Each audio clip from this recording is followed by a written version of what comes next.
Welcome, ladies and gentlemen, to the World of Wrestling podcast. Here today to discuss about the AEW All In 2025 review.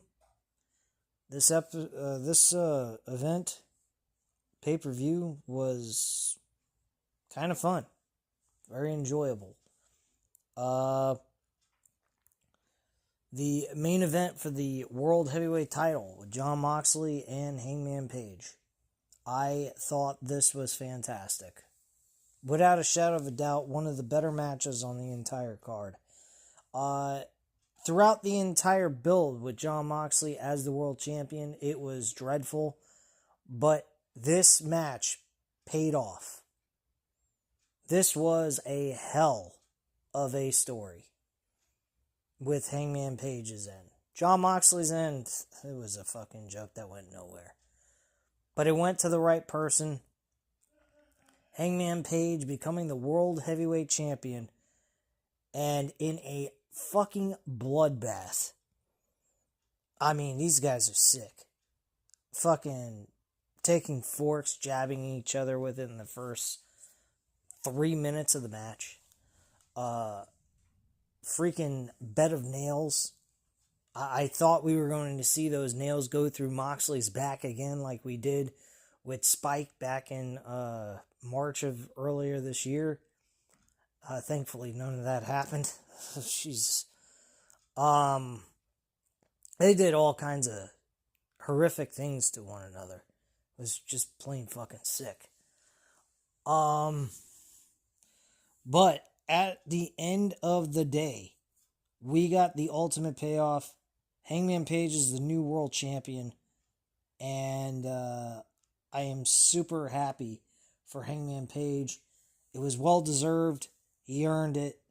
And Jon Moxley being the guy to say, this is the person I want to face, I think was a fantastic, unselfish move on Jon Moxley's part, and wanting to put over Hangman Page was fantastic. Whatever they decided to go with this direction of this character of Jon Moxley and the Death Riders, it was really bad, but the ending was the best part. The beginning and middle was horrible. They had no story, nothing, no direction. They just were randomly trying to figure out a narrative for this Death Rider group, and it just seemed like they had nothing going for it. It was a complete fail. But the ending of all of it was well worth it. It was a hell of a fucking ending to a storyline that was absolute shit.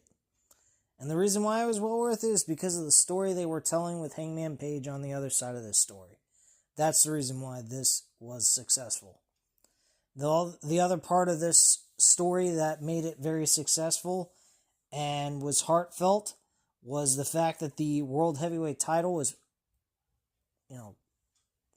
put away inside of a briefcase, being disrespected, not being worn around the waist of the actual champion known as Jon Moxley the entire time.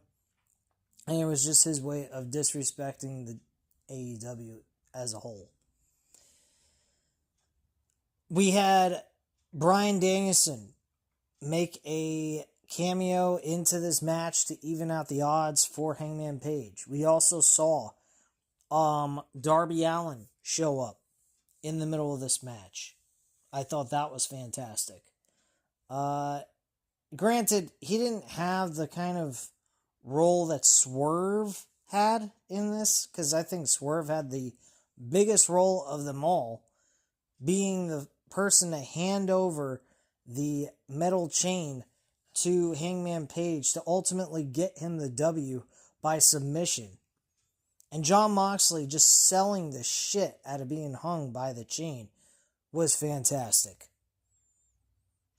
Give it to Jon Moxley 100%. I know the run as Jon Moxley with the Death Riders was fucking terrible, but you gotta give the man his credit where credit's due in this match. And ultimately giving up the title. He did the right thing here. This was the right move. I mean, Jon Moxley, storyline-wise, with the Death Riders was horrible. But him as the man, Jon Moxley, fucking love the dude. Have 100% respect for the guy. And I hope they put him in a better storyline, because this shit was just fucking terrible for 9 whole months. Glad they moved on from this and moving into Hangman Page. This match was a 5 out of 5 match. It was a fucking fantastic hardcore match. Texas Death Match, whatever you want to call it.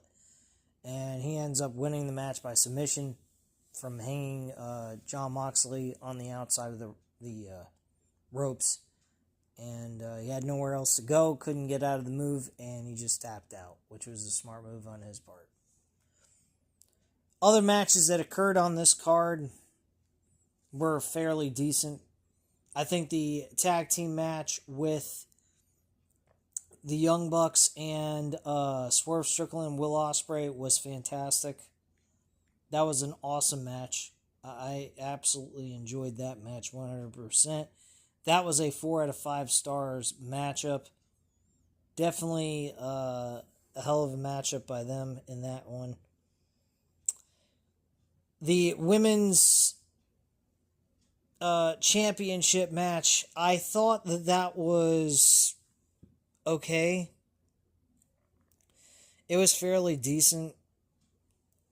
I think Mercedes Moné should have won this match. The reason why I say that is because Athena won her match in the women's gauntlet match. And on top of it, Mercedes Moné has the momentum that she was having with all these wins. The loss should have been saved for when she was going to lose to a young upcoming star in the women's division. Because God knows we need some development of new people on this roster. Because I think it is getting old. They need new stars, and you need to build them as soon as they can. But Toni Storm wins this match. I'm not upset about Toni Storm winning, per se. I appreciate Toni Storm's work ethic, her character development, and everything else. I just think that Mercedes Moné had the better story to tell, being not that she owns all the titles and all that BS, but the fact that she goes on this undefeated streak, and it's like kind of looking at it like The Undertaker's undefeated streak at WrestleMania. I mean, it's nowhere near to compare the two, but I think it was a spot where someone that was going to beat Mercedes Moné and give her first loss was going to be a young superstar that hasn't been put into the main event scene at all and pushed into that direction to where she's looked at as the woman that could be that person. Athena would have been great for that role, I think. She's already a pretty well-known, I guess you could say. And you could have built her up through time and eventually have her be the one to dethrone Mercedes Moné. But the match was not bad. I think the two women did a good job here. I give it a 3.5 out of 5 stars. And, yeah, I really don't have any complaints about the matchup. I think it was fair. But I think Mercedes Moné should have been the one picked to win this match. But it is what it is at this point. But I'm not upset, though, either with Toni Storm winning. So moving on. Next we had the Kenny Omega Okada match for the Undisputed Championship, or Unification Championship, with the International and the Continental title. Now here's the twist about all this. We created another title for those two titles to be unified, but we're not going to get rid of the titles. All three of those titles exist under one person and one person only, which was Okada.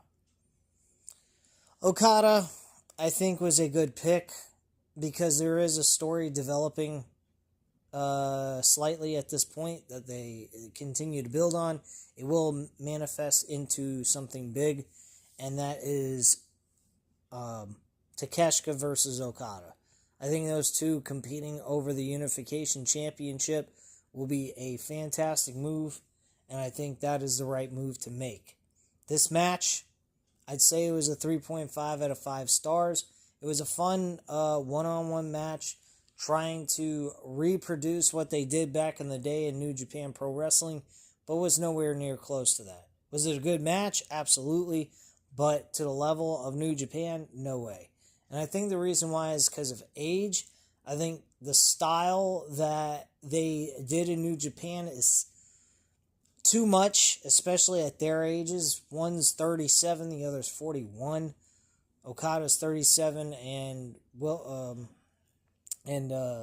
Kenny Omega is 41 years old. So to put yourself through all that kind of pain and aggravation to your body, I don't think is a smart move to make. I think fighting the WWE style at their age is probably the smartest move.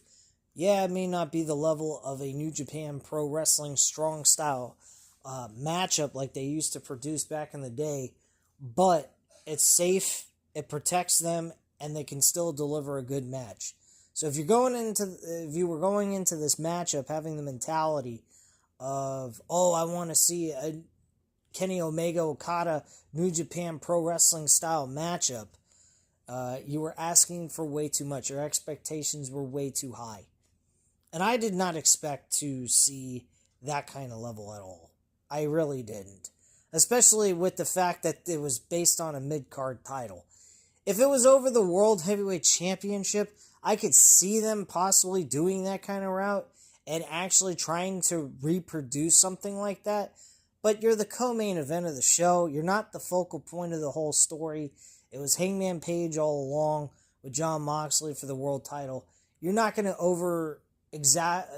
overwork yourself at your age in a co-main event mid-card title match and possibly suffer injuries, possibly hurt Kenny Omega with his health conditions that he already has, that he's been dealing with for the last year and a half. You don't do that. So this was the best move they went with. I think it was the right move when it came to the style of match that they played out here in this contest. So I think AEW did the right thing here by playing it safe, not taking a chance of them getting injured. And that's pretty much it. 3.5 out of 5 stars.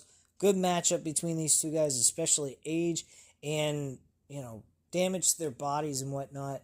I'd say this was fairly respectable matchup for these two. Okada walked out with the title, and that's pretty much all there needs to be said. Speaking of injuries, Adam Cole came out with the TNT Championship. He mentioned he is dropping the title. The title is vacated, and it would be a triple threat match. Or, not a triple threat, a fatal four-way match with Daniel Garcia, Kyle Fletcher, Sammy Guevara, and Dustin Rhodes. I think that this was a terrible move with Dustin Rhodes. Now, granted, don't get me wrong, I'm happy for Dustin Rhodes to win his first ever singles championship in AEW on his own. An actual AEW title, not because, he's a 6-man and tag team champion in Ring of Honor, but I don't even count those titles to my mind. But, with that being said, though, it was still not the right move. Kyle Fletcher should have been walking out with the title. If you're going out, they were definitely going out with Kyle Fletcher winning the TNT title if Adam Cole didn't get injured. Whatever the case may be, he's having some sort of health issue. I don't know what it is. They never even mentioned his injury or why he's not cleared to wrestle, but apparently he has some sort of health issue that nobody knows about, that he's keeping private, and I'm pretty sure he's just trying to weigh out what's going to happen, what direction his career is going, because he even mentioned there's a possibility of retirement, which he doesn't want to say just yet until he knows for certain. But he just wanted to come out and thank the fans if it is his last time that he'll be in the ring. He is not looking good, personally. So, unfortunately, Adam Cole could possibly have his career come to an end. But Dustin Rhodes winning the championship, I think, was a bad decision. I mean, people were excited for him, I guess, but honestly, who cares? I don't think he should hold on to that title very long. Personally, I don't think he should have been champion at all. I think Kyle Fletcher should have been walking away with the title if that was the original plan. When he was facing Adam Cole, that's what should have happened here in this Fatal 4-Way match. So that's just my opinion. I think the match was a 2 out of 5 stars matchup. It wasn't all that favorable in my opinion as a viewer. So if you wanted to go back and watch this, this is definitely a match I'd skip. Next was the men's casino gauntlet match for a future AEW World Championship match. This match went over 30 minutes. My God. For a gauntlet match? Come on, man. And all it was one pinfall to a finish. MJF ends up being the one to win this match. It was obvious that MJF was going to win. There was no other option. I mean, come on. The people that were in this match was an absolute fucking joke. The show that kickstarted off the pay-per-view was a trios tag team titles with the Ops of Shibata, Powerhouse Hobbs, and Samoa Joe against Claudio Castagnoli, Wheeler Yuta, and Gabe Kidd. This match went almost 15 minutes.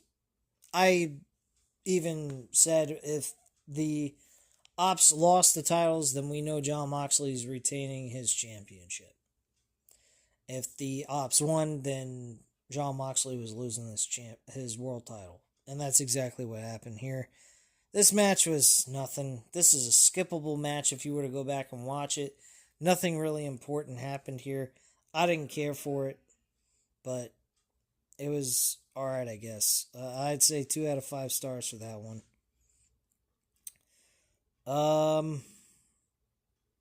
Athena also won the women's gauntlet match. This match was boring as hell. 2 out of 5 stars for this one. And the the 3-way tag team match for the AEW World Tag Team titles with Bobby Lashley and Shelton Benjamin defending the tag team titles against Kevin Knight, Speedball Mike Bailey, and the Patriarchy of Christian Cage and Nick Wayne was a good match. It wasn't bad. I'd say it was 3 out of 5 stars. And I think I liked it a lot more after the match was over. Nick Wayne turned on Christian Cage at the end of all this and was about ready to hit him with a concerto. And from that point, Adam Copeland comes out and makes the save per se, but he doesn't legitimately make a save. It's more along the lines like he kind of scared away Nick Wayne and the rest of the group and told Christian to go find himself, and that was it. And he walked away. Definitely see FTR winning the tag team titles from the Hurt Syndicate, probably at all, not at All In. This already happened. Probably at Forbidden Door or at All Out. By that time, we should see Christian Cage and Edge, or Adam Copeland, finally teaming together as a tag team and winning those tag team titles from FTR. Probably at World's End, I would say, would be the appropriate time, or Full Gear. Maybe. I'm not sure. But, yeah, this match, again, 3 out of 5 stars, good matchup. But overall, I thought this was a fair show. I think the only matches that really needed to take place was the triple threat tag team match for the World Tag Team titles. The tag team match with Swerve Strickland and Ospreay versus the Young Bucks. The Women's Championship. The unifying the 2 championships for the unified title. And the World Championship. So about 5 matches really was the only need to be on this show. The rest of it, not so much. I mean, yeah, you have the casino men and women's gauntlet match. I would have had those on there. So, I mean, that's fine. TNT Championship and the Trios Tag Team title match, I could have lived without being on the show. Wasn't really all that necessary. But yeah, overall, I didn't think this was a bad show. Would I have gone out and spent the $49.99 purchase price for this event had I known this was going to be the level of what it was at? Not really, no. I'd say this is an event to purchase as a hard copy from Shop AEW and go back and watch as a replay and enjoy yourself with it. Skip the boring shit. That way you're cutting it down. This show went over 6 fucking hours. I mean, like, almost 6 hours, I should say, because the main card started at 3 o'clock, didn't end until 8:35 or so. That's just crazy. That's too much wrestling. That's WrestleMania 35 levels of insanity and going over and beyond WrestleMania 33 as well. I mean, that's just way too much fucking wrestling to have to sit through. Really, it is. I don't think anybody should have to sit through all that shit. There's no reason in hell for anyone to think that this is worth sitting through for 5+ hours. Just my opinion, guys. But anyway, at this time, you know what to do. Hit the like button if you enjoyed this video. Hit the subscribe button if you're not already subscribed to the channel. And leave a comment down below. I'll definitely get back to you on that. Thank you guys very much for watching. And have a great night, guys. Bye.